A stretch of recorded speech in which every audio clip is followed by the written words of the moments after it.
मंडळी, फोनवर शेवटचं वाक्य होतं, मला इथे मारून टाकणार आहेत, आणि काही तासांनी त्या तरुणाचा मृतदेह सापडला. बीडमधून समोर आलेल्या या धक्कादायक प्रकरणाने पुन्हा एकदा संपूर्ण महाराष्ट्र हादरलेला आहे.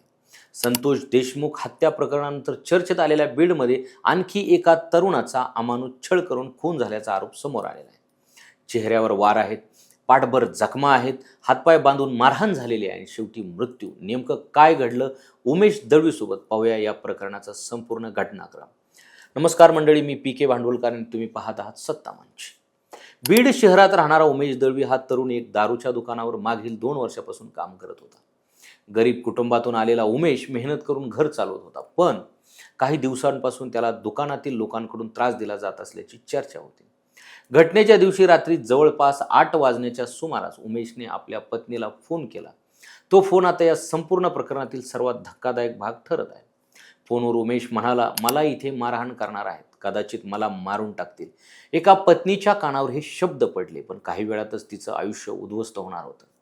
आरोप आहे की उमेशला दोरीने बांधून बेदम मारहाण करण्यात आलेली आहे. त्याच्या चेहऱ्यावर, पाठीवर आणि हातपाय बांधून गंभीर जखमा करण्यात आलेल्या आहेत. सोशल मीडियावर व्हायरल होणाऱ्या फोटोमध्ये त्याच्या अंगावरच्या जखमा स्पष्ट दिसत असल्याचा दावा केला जात आहे.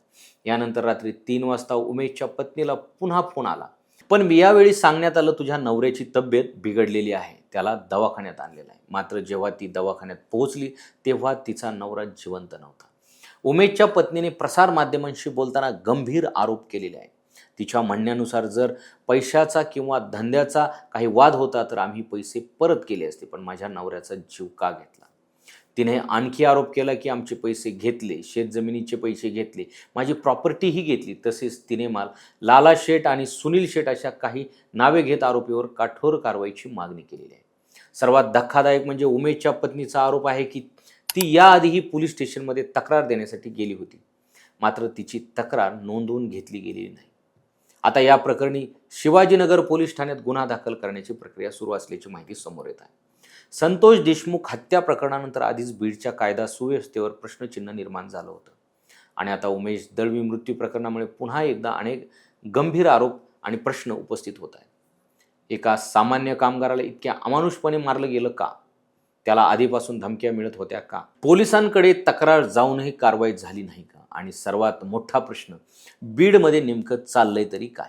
या प्रकरणात दोषींवर कठोर कारवाई व्हावी अशी मागणी आता जोर धरत आहे.